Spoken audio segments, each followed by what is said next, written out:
Dari Medan ya. 2 hari perjalanan dari Medan ke Palembang. Ini lahat Bu lagi ini. Banjir bandang. Tapi kalau Muara Enim aman sih.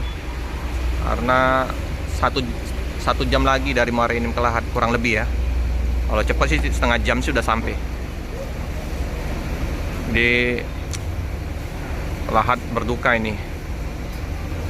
Sungainya meluap ya, banjir bandang ya. Oke.